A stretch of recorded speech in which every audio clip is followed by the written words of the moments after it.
deficient. And this triggers your due process under the Constitution, meaning they're claiming that you potentially owe something, and this gives you time, a 90-day time, to figure out what you're going to do with this notice that they're supposed to send you. So that means they cannot assess to say that you, assessment is saying that you definitively owe them some money. The notice of deficiency is just saying you potentially owe us some money, check your records, and if you want to take us to court, you can, to dispute our findings. After that time, then the assessment is supposed to go in. But when you think about that process, they will never get as much as collections if they followed that procedure. So let me show you the law on this notice. Share my screen with screens.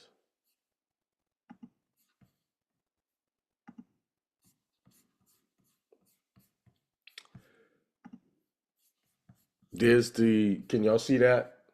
26 USC 6212, notice of deficiency.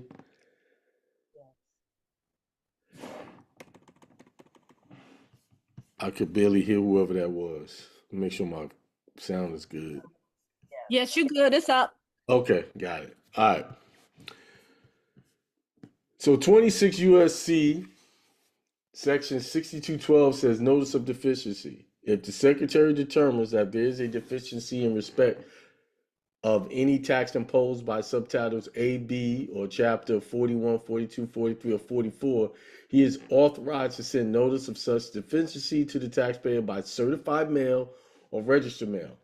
Such notice shall include a notice to the taxpayer of the taxpayer right to contact a local office of the taxpayer advocate and a location and phone number of the appropriate office. So if they determine that there's a possible deficiency in your taxes, they're supposed to, it says the secretary is authorized to do that. Okay? No one else, the secretary, not any regular office personnel. So, and they're supposed to send it by registered or certified mail. Then it's supposed to include a notice to the taxpayer that they have a right to contact the local office of the taxpayer advocate and the location and phone number of the appropriate office. So they're supposed to give you all this information for someone to call if you have an issue.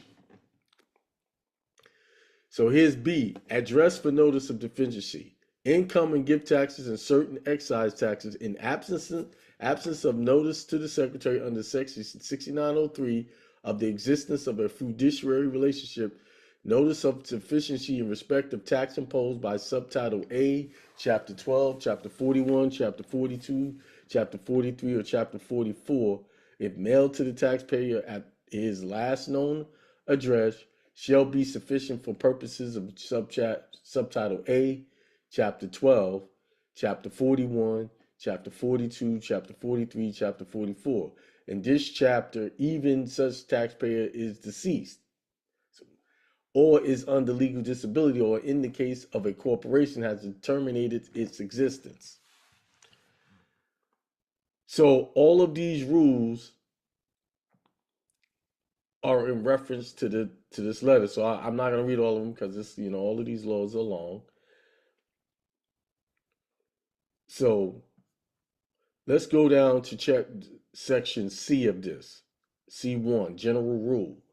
If the secretary has mailed to the taxpayer a notice of deficiency as provided in section A, and the taxpayer files a petition with the tax court within the time prescribed in section 6213A, the secretary shall have no right to determine any additional deficiency of income tax for the same taxable year, of gift tax for the same calendar year, or of estate tax in respect of the taxable estate of the same decedent, of chapter 41 tax for the same taxable year, of chapter 43 tax for the same taxable year of Chapter 44, tax for the same taxable year of Section 4940, tax for the same taxable year of Chapter 42, tax, other than under Section 4940, with respect to any act or failure to act, to which such petition relates, except in the case of fraud and except as provided in Section 6214A, relating to assertions of greater deficiencies before the tax court, in Section 6213B1 relating to mathematical or clerical errors, in Section 6851 or 6852 relating to termination assessments, or in Section 6861C relating to making of jeopardy assessments. So these are all of the rules for this letter and what they have to follow. And if they don't follow this, any assessments they do after that, if you never get this letter, those assessments become null and void, no matter the amount. So this is what this is about. Is before we were attacking them with saying that they didn't send it, and then what they would do is they would go in and then send it after the fact, after they've already assessed the taxes.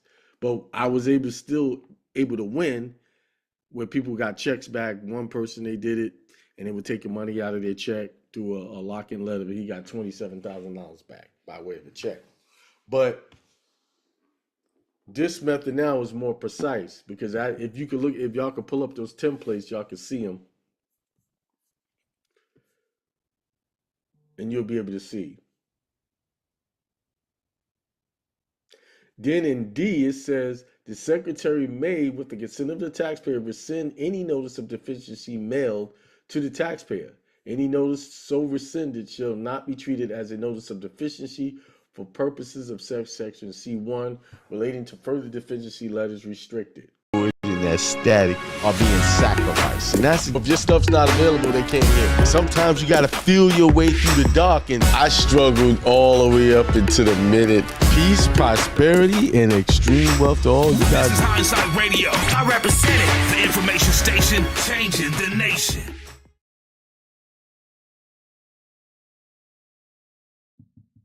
Peace, peace, peace. What's up? What's up? Make sure my mic is coming through fine. It sounds like it is. Get some music going.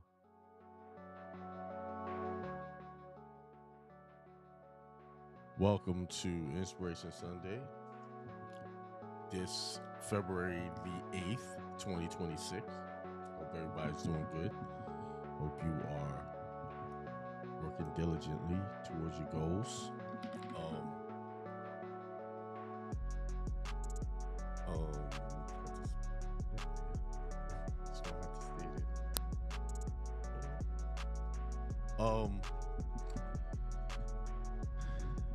I hope everything's working out for you and your family. Everything's working out fine. You know, I always try to speak life into my situation, even when it's difficult.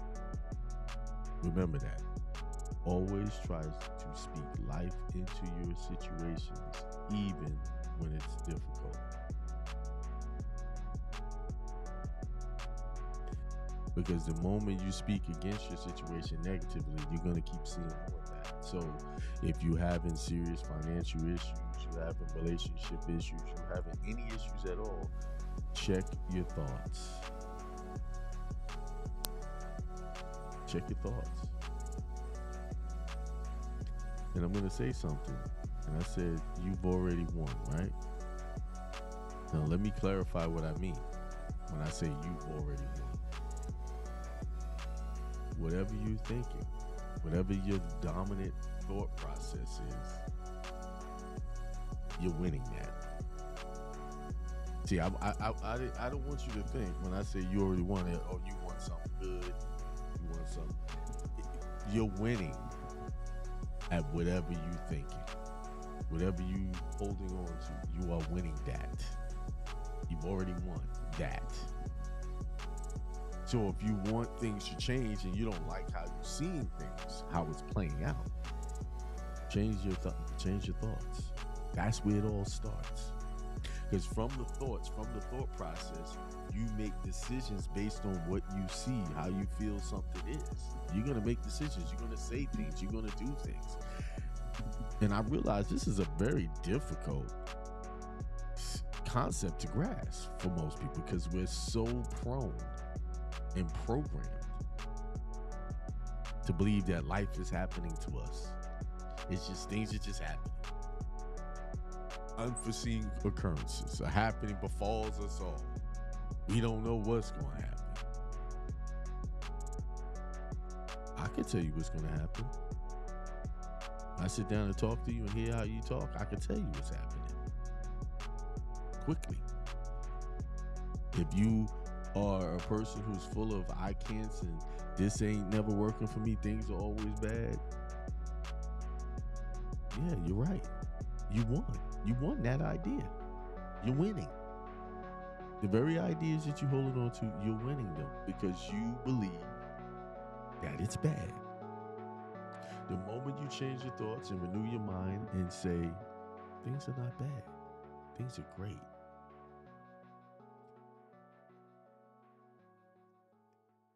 Whatever idea you're holding on to, it is rushing to meet you to fulfill your desire. Your wish is your command. It is coming at you. But what has happened to us? We have been programmed to be negative. To see something physical, and if it's not like we want it, to curse it. These things always happen to me. Yes, they will always happen to you. But if you start getting specific and start saying, you know what? Abundance is always happening to me. Wealth is always happening to me. Good relationships is always happening to me. I'm surrounded by abundance and loving, caring people. Oh, I can't. That's fantasy. You just living in a dream world. You got a pipe dream. Well, what's the alternative? Me thinking negative? And that, with every negative thought, you're going to get more depressed, more upset, more disappointed with your life. This is why people take their lives. Because why? Because of their thought process. They believe life is unbearable. It's better off to just ending it. They can't deal. Like I watched the clip on one of these social media. A guy was showing a guy at a gun range. And he offed himself at a gun range while nobody was looking. And when he explained how people, they don't have access to a gun, the only easy access to a gun is to go to a gun range and use one of their guns. So nobody was looking, he offed himself. But the point I wanted to make about that was the commentator, the person who was showing this video, made a very irresponsible statement. Oh, he's a coward. Why he just took himself out. He didn't think about nobody. He's being selfish. He wasn't being. I think that's irresponsible to say about someone who unalives themselves, because it wasn't that he was a coward. It was that he had got to a place where he didn't know he had hope. And probably didn't know who to reach out to. So that's what he did. So you don't know what people are struggling with. And to make that statement is very, unsympathetic, uncaring. He didn't know better. He didn't know what I tell you guys all the time. That you are a divine manifestation of God. You came here encoded with all of your talents, to be abundant, to have all that you desire. The problem is, along your process, your road, your journey, you got sidetracked by bad programming. You got sidetracked by public education. You got sidetracked by mainstream religious doctrine. You were given kryptonite, basically, that leaves you powerless. You got informational kryptonite that left you powerless. And the only reason why you're powerless is because you believe you're powerless. I was listening to another clip where they said people built muscle just by thinking about it, just by thinking about getting stronger, just with a thought. They built muscle without changing their diet, doing anything else. Just a thought. They studied and this happened. So your mind is very powerful. This is why they spend a lot of time trying to make you act like you're crazy when you have what they call irrational, radical thinking. This is why the government spends a lot of time on educational systems, medical systems, to keep you from believing and knowing that you can heal your own self.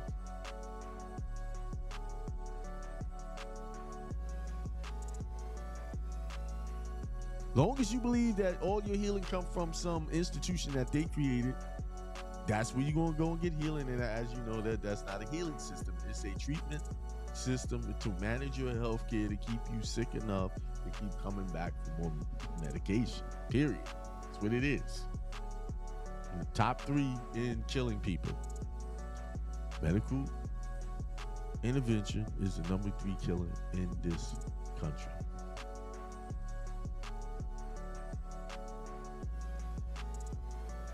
So what I'm saying is basically, if you change your thoughts, change your ideas about yourself, change your ideas about your system. Somebody said the music is louder. About your system.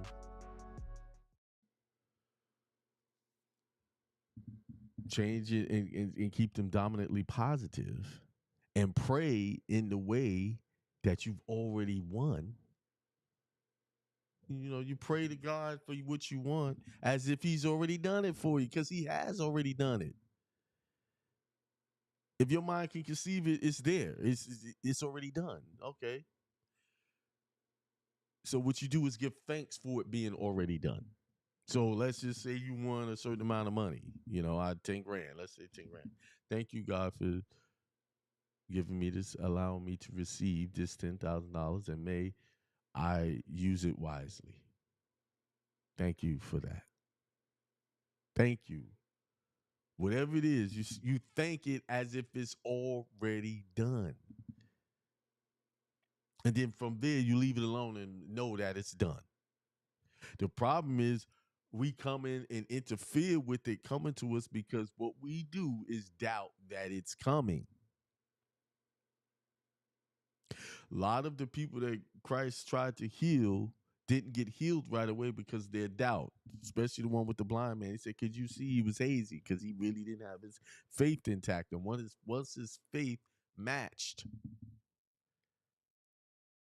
the fact that it was done, he could see.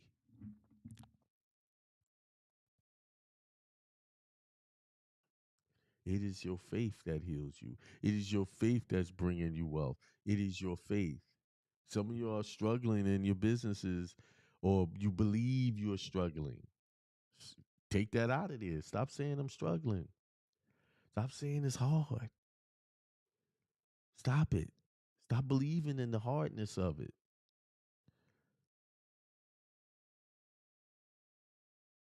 Stop believing it takes all of this super hard work to get wealthy. No, it don't. Because all it takes is one good idea and you to work for it, and it'll come.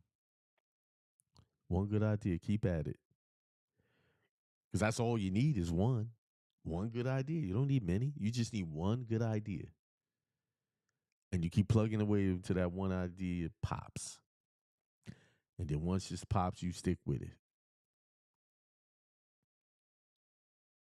You have already won. Whatever idea you have, whatever thought process, you won already.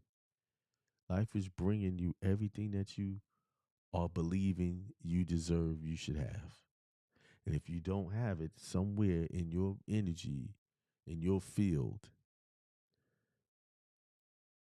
you are allowing it to be blocked from you to have it, to manifest and feel it. Somewhere you're falling short. The only thing that makes us imperfect is the idea that we are imperfect. The only thing that keeping us from living forever is the idea that we're going to die.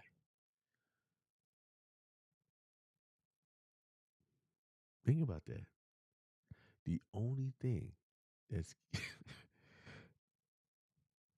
that's keeping you from living forever is the idea that we believe that we're going to die.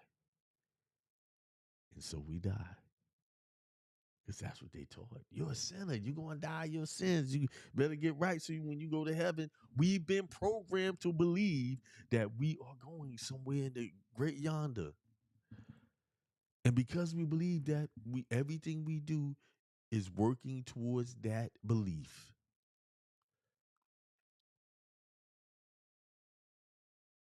The only reason why you don't have your wealth because somewhere in your consciousness you have not signed the contract and accepted your wealth as yours.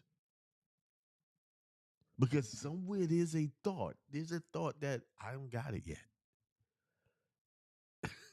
I don't have it. I don't have it. I can't see it, so I don't have it. I see it. I have it. I have it. I have the wealth, all the abundance. I have it. I have it all. I have all that I need. I have everything. I have all that I need. And I have more than I need. Stop limiting yourself through these ideas that you don't have because you have it. Once you lock it in here, you'll have it. Stop co-signing poverty. Stop co-signing depression. Stop co-signing bad relationships. That person you're with is just a reflection of you. So if that person is a reflection of you, you need to nourish them, cherish them. Because that's you dealing with. That's you for real. You need to love them. Even if when they reflect back negativity or something that you don't like, they just reflecting you. They talking. That's them speaking to you through you. And all you can do is show love. So you gonna hate yourself? Because to hate your wife, hate your husband, is to hate yourself. Okay? You ain't gotta believe me. To be mad at your husband or your wife is to be mad at yourself.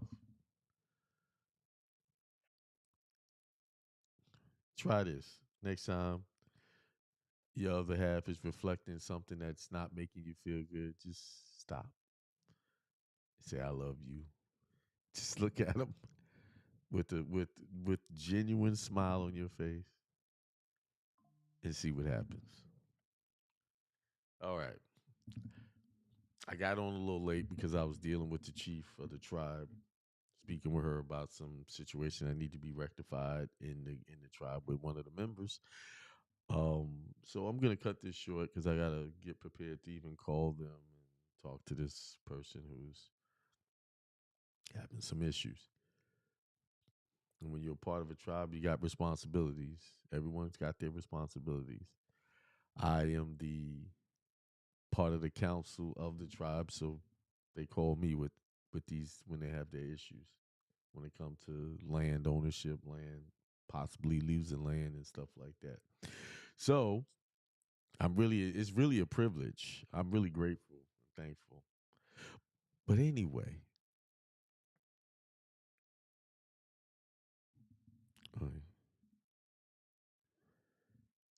but anyway, what I'm going to do is close it out now after I give everybody their props for joining in. And Levita, happy day, everyone. Back to you. Same thing, Road Warrior. Peace, everyone. Son of the One True King. Greetings. That's the whole family right there. Jody Stickamo, greetings and peace. Just became a member. Thank you. Y'all need to go over there and join. Rise and shine. Think that's what they help. Prosper in abundance. In La Vida, music is louder than your voice. Okay, I turned it down. Sorry about that. Peace, health, wealth to all. Facts of life. All right, so go to my school platform and just join up if you haven't. I'm still adding information. I'm gonna start doing little short video clips, like things, because people asking questions about affidavits. It's easy for me to just get on a little video and just upload it. This way, everybody can get the information. Also, I did a webinar yesterday on the IRS notice of deficiency that they very rarely send out, but that's a good thing because you can get remedy when they don't send that out, and you can get your money back that they took from you, or put a lien on your house and get rid of the liens. So go to my website, click the consultation tab. On that consultation tab, there is 3 ways you can get that handled. There's one consultation. The first level is $350, where we talk about your issue and I give you solutions for a whole hour. We talk. Then there is a next level, $1,000, where you send me all your paperwork and I prepare a strategy for you to follow. And then within 72 hours, I have something running for. If you need it quicker, you pay another $500. I can do it within 48 hours. So basically, if you want me to hold your hand, it starts at $1,000. If you just want me to talk to you about it, it starts at $350. But go there, the link, go to the consultation tab, because what's happening 22, 23, 21, the IRS is coming back and just popping debts on people's saying that they owe the money, and that all started January of last year. And you're gonna need this remedy to shut all of that down. All right. So with that being said, peace, prosperity, and extreme wealth. You guys have a good rest of your Sunday. Remember, you've already won. Whatever thoughts you got, you want it. You got it. So change it. If it's not something you really want, you say you don't want, then stop thinking of it, hold on it, and change those thoughts. Peace.